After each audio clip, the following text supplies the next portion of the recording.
గాంధీ భవన్ లో TPCC working president Jaggareddy మాట్లాడుతున్నారు. Live లో చూద్దాం. రాజకీయంగా హరీష్ రావుకి జగ్గారెడ్డికి రాజకీయంగా వాళ్లకు పడక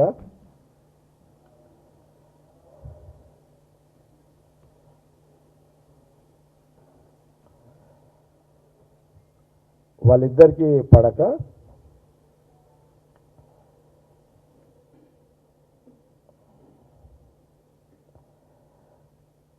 హరీష్ రావు వల్లనే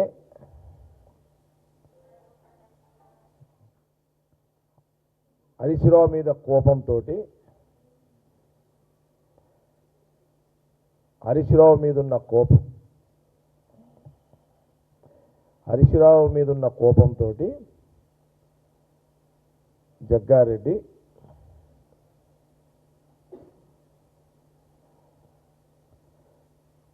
అప్పుడు టీఆర్ఎస్ పార్టీని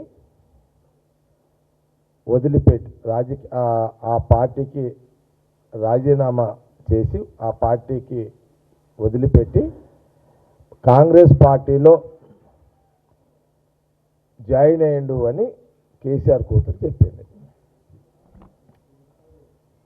మళ్ళీ రిపీట్ చేస్తున్నా, కేసీఆర్ కూతురు హరీష్ రావు మీద కోపంతో, హరీష్ రావు మీద రాజకీయంగా ఉన్న కోపంతో ఆయనకు వ్యతిరేకంగా టీఆర్ఎస్ పార్టీకి రాజీనామా చేసి కాంగ్రెస్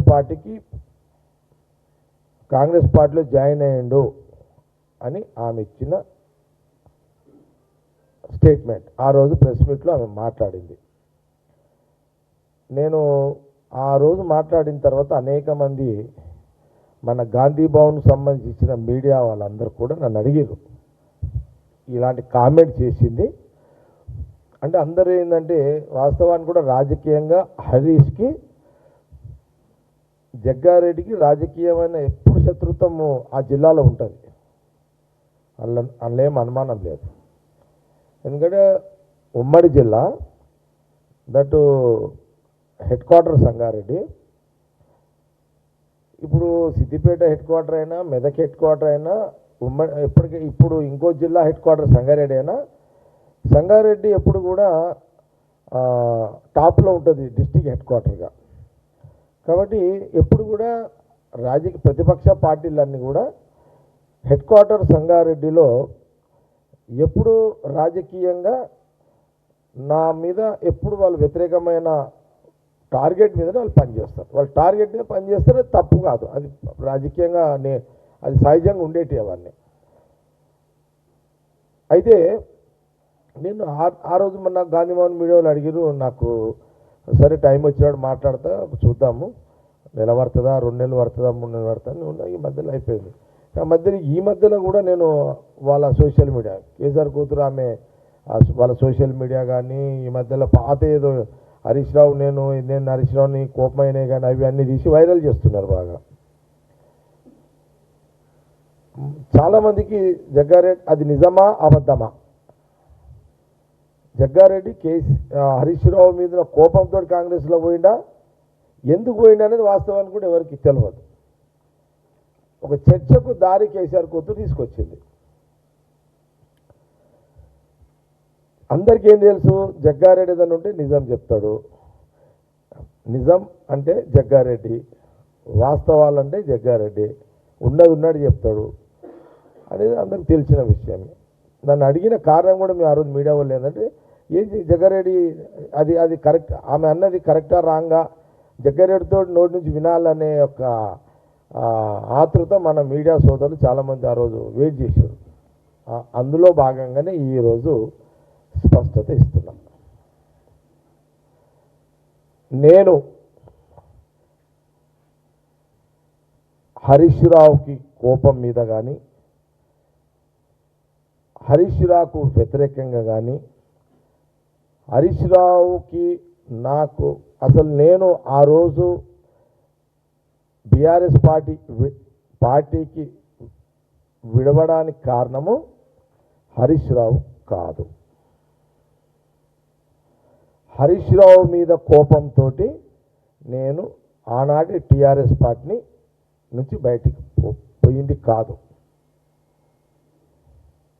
అసలు నేను టీఆర్ఎస్లో నుంచి పోవడానికి హరీష్ రావు కారణమే కాదు. ఆ రోజు నేను కాంగ్రెస్లో పోవడానికి హరీష్ రావుకి అసలు సంబంధమే లేదు.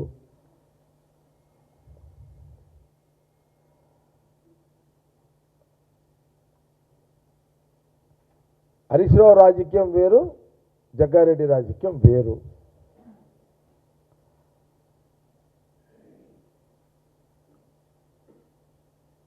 ఆ రోజు జరిగిన సంఘటన అది అందుకే క్లారిటీ ఇచ్చేసిన. హరీష్ రావు మీద ఉన్న కోపంతో హరీష్ రావు అంటే నాకు రాజకీయం పడదని ఆ రోజు నేను టీఆర్ఎస్ని వదిలిపెట్టి పోయింది కాదు. అది అక్షరాల కేసీఆర్ కూతురు కవిత ఇచ్చిన statement wrong. That's wrong statement. ఇది నిజం, ఇదే నిజం. ఇకనైనా కేసీఆర్ కూతురు అభిమాన సంఘాలు ఆ సోషల్ మీడియాలో అవన్నీ పెట్టుడు బంద్ చేసుకోండి.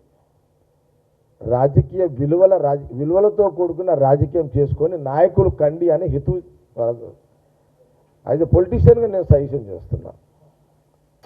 ఇప్పుడు ఆమె ఎవరు? కేసీఆర్ కూతురు కాబట్టి లీడర్ అయింది.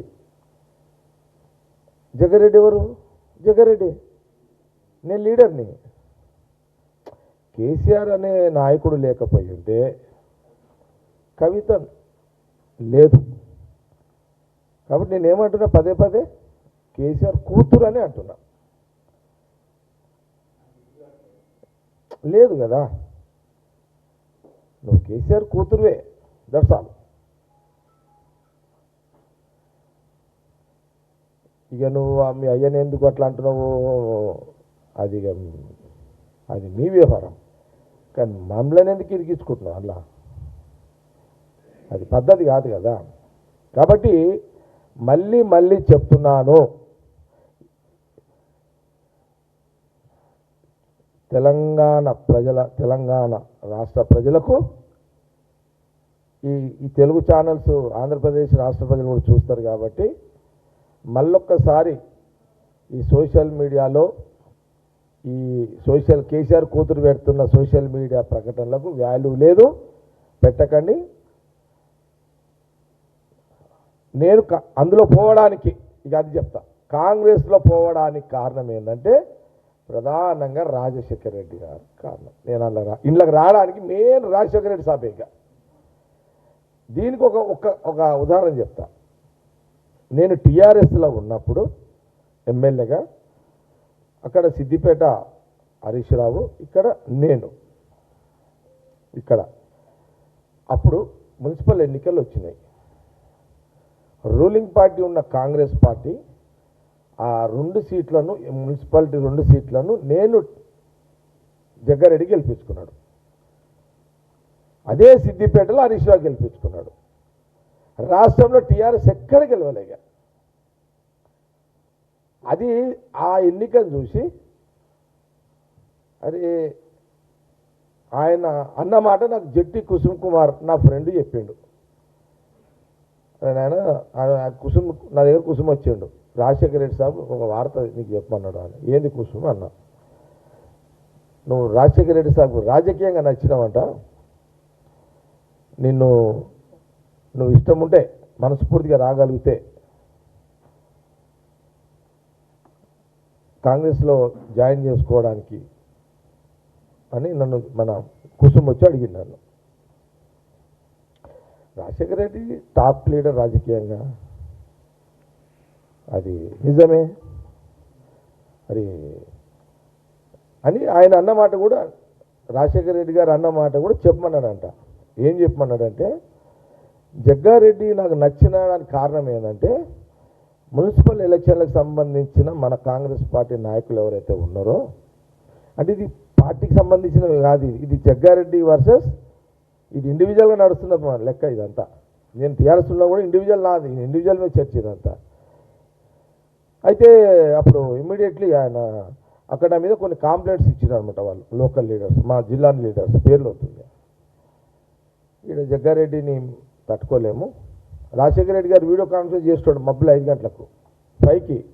5 గంటలకు వీడియో కాన్ఫరెన్స్ చేస్తాడు రాజశేఖర రెడ్డి సార్. ప్రతి ఎలక్షన్కి అంతే ఆయన 4:30 నుంచి స్టార్ట్ చేస్తే ఆయన 6 గంటల వరకు టెలికాన్ఫరెన్స్.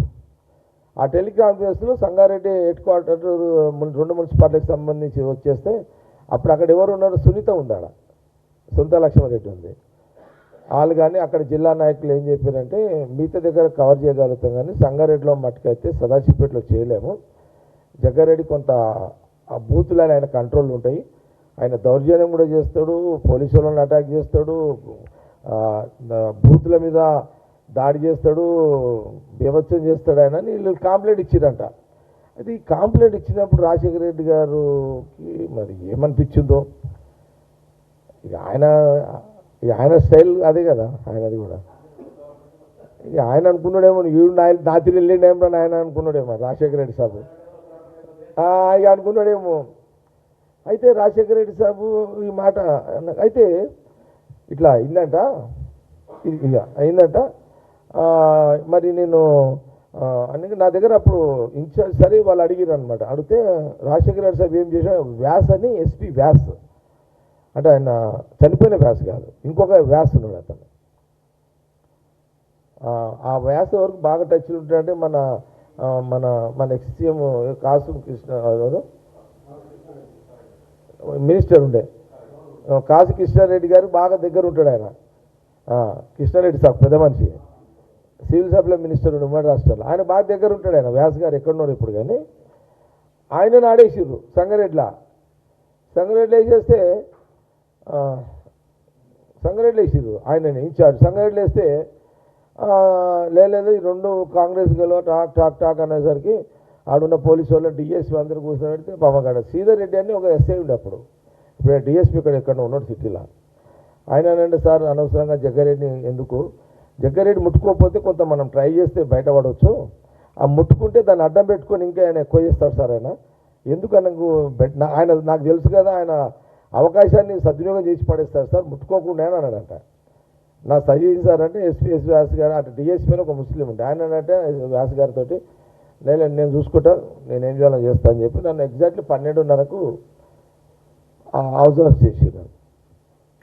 ఇక నాకు ఒక సెకండ్ కోపం వచ్చింది, కోపం రాని ఊరంతా లేపేసిన, లేపుడు ఇక మొత్తం ఇక రెచ్చగొడతా కదా మా వాళ్ళని. ఇక నా కోపం రాగానే మొత్తం బూతులలో పడ్డారు, డా అని గుద్దు పాడేసి డాన్ అని అయిపోయింది. వాళ్ళ రూలింగ్ రాజశేఖర సాబ్ గవర్నమెంట్లోనే ఇది అంతా జరిగింది. టాక్ 2 మున్సిపాలిటీలు గెలిపించేసినట్టుగా.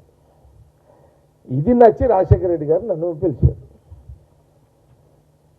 నన్ను ఏమన్నాడు, ఈ కుసుమ్ నాకు చెప్పు, ఈ మాట చెప్పు జగ్గారెడ్డికి అంటే రాజశేఖర రెడ్డి చెప్తే నేను పోయిందిగా టక్ రాజశేఖర సాబ్ మా కుసుమ్ ఏమో వెళ్ళిపోయినా. ఇక పోగానే నన్ను అన్నాడు, మొగనివే ఆయన, నేను ఇంత పెద్ద ఫోర్స్ పెడితే కూడా నువ్వు గెలిపించినావు, నాకు నచ్చినావు జగ్గారెడ్డి, నాకు నచ్చినావు నువ్వు అన్నాడు. నువ్వు ఇష్టపూర్వకంగా రాగలిగితే నీ ఇష్టంతో నేను ఫోర్స్ చేయాలి, నువ్వు అంటే నాకు నచ్చినావు రాజకీయంగా, నీ అసలు నాకు అవసరం, నువ్వు రాగలిగితే నీకు రెండు పనులు చేసి పెడతా అన్నాడు ఆయన. చెప్పన్నా అన్న ఏం చేయగలుగుతారు అన్న అని అడిగాను. అంటే అప్పుడు ఆయన ఏమన్నాడు, ఇది ఎక్కడ చెప్పకు ఇప్పుడే అన్నాడు. చెప్పన్నా అన్న, నువ్వు వస్తే నీకు ఒక ఐఐటి ఇస్తా, ఇస్తా, నువ్వు ఒక 600 ఎకరాల భూమి ఇస్తే నీకు ఐఐటి ఇస్తా, ఇది చెప్పక ఇప్పుడు ఎవరికి, నీ సింగిల్ రోడ్ కదా బాంబే హైవే, ఏది నాకు పడంచెరువు నాకే ఉండే అప్పుడు, గంగారం నుంచి వయా లింగంపల్లి, రామచంద్రాపురం, పటాన్చెరు, ముత్తంగి, రుద్రారం, సంగారెడ్డి చౌరస్తా దాకా నీకు 4-వే హైవే లైన్ ఇస్తా అని చెప్పి నేను. ఎందుకంటే మనకు సెంట్రల్లో సోనియా గాంధీ గారే ఉన్నారు కాబట్టి, అంటే అప్పటికి కొంత క్లారిటీ ఉన్నట్టుంది ఆయనకు ముఖ్యమంత్రి గారికి, రాజశేఖర రెడ్డి సార్కు నేషనల్ హైవే ఈ ఐఐటి ఏదో నడుస్తున్నట్టున్నది. ఇక నీకు తప్పకుండా నేను ఇస్తాను, కొంత టైం పడుతుంది, నీకు మాట ఇస్తుంది, ఇది బయట చెప్పుకోకు, నువ్వు గమ్మున వచ్చి నువ్వు ఇష్టం ఉంటే జాయిన్ గా అని చెప్పేసి నేను. ఇక అది ప్రాబ్లం ఏంటంటే ఐఐటి అంటే నాకు తెలియదు నిజంగా అప్పటికి. నేను ఐఐటి అంటే నేను అనుకున్నది నిజంగా తెలియదు. మనమేమి నాకు ఐఐటి ఏందో తెలియదు. అయినా ఇది ఐఐటి ఏదో పెద్ద ఎడ్యుకేషన్ ఇన్స్టిట్యూషన్ అంటే నాకు టైం లేదా అడిగ. ఇప్పుడు రాజశేఖర అడగలేను కదా ఐఐటి ఏంటంటే అది అది ఏమంటాం అడిగ. హైవే 4 వేలు అయినట్టు అర్థమైపోయింది. ఓకే, ఇక నేను ఇదేదో పెద్దదే ఉన్నట్టుందిరా అని చెప్పి ఓకే అనేసాను నేను. ఏనా అనగానే ఇక అనుకున్నా చక్కగా సంగారెడ్డి పోయినా టకటక మా ఊళ్ళని పిలిచి డాన్ వేసిన ఆయన ఒక మాట అన్నాడు, జగ్గారెడ్డి కండువ నువ్వు వేసుకోకు, నీ భార్య మీద కండువ వేస్తున్నాడు. ఇది నాతోటి జరిగింది. అందుకే నేను ఏమంటున్నానంటే నా హరీష్ రావు వల్ల హరీష్ రావు మీద కోపంతో కానీ హరీష్ రావు మీద ద్వేషంతో కానీ నేను టీఆర్ఎస్ పార్టీని ఈడ్చింది కాదు.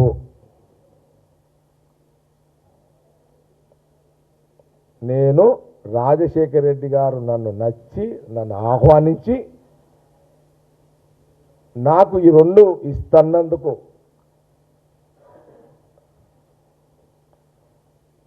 అప్పుడు ఈ స్కీములు లేవు. ఏది ఇవన్నీ ఇప్పుడు నడుస్తున్నాయి కదా. ఏది నా భూమి అప్పటికేంది అంత కొత్తగా మనం అంత యంగులు ఉన్నాము, జోషులు ఉన్నాము. మా దగ్గర పి రామచంద్ర రెడ్డి సార్ గొప్ప లీడర్. మా దగ్గర పి రామచంద్ర రెడ్డి గారు అని మంచి లీడరు, స్ట్రాంగ్ లీడర్ కాంగ్రెస్. మా దగ్గర ఇద్దరు, భాగారెడ్డి గారు తర్వాత పి రామచంద్ర రెడ్డి గారు.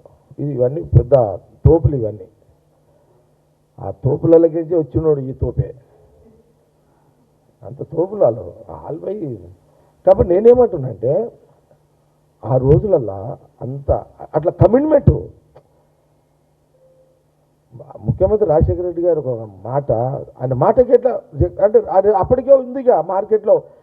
రాజశేఖర రెడ్డి గారు ఒక మాట అంటే అది తిరుగులేదు అనేది అది చరిత్ర. అదిగా అలా ఏం నీకు ఇక రాజశేఖర రెడ్డి గారు ఒక శత్రువు వచ్చి అడిగినా ఎంత గొప్ప రాజశేఖర రెడ్డి గారు అంటే, శత్రువు వచ్చి అన్నా ఇక కొట్లాడేందుకన్నా ఇక నేను సరెండర్ అయిపోతున్నా నన్ను వదిలేయనంటే వదిలేసే తత్వంతో కూడుకున్న రాజశేఖర రెడ్డి గారు ముఖ్యమంత్రి కాగానే స్టార్ట్ అయింది అన్న స్ట్రాటజీ. అది మమ్మల్ని ఎవరిని బలవంతంగా కాదు, నీకు ఇష్టం ఉంటే రా అన్నాడు.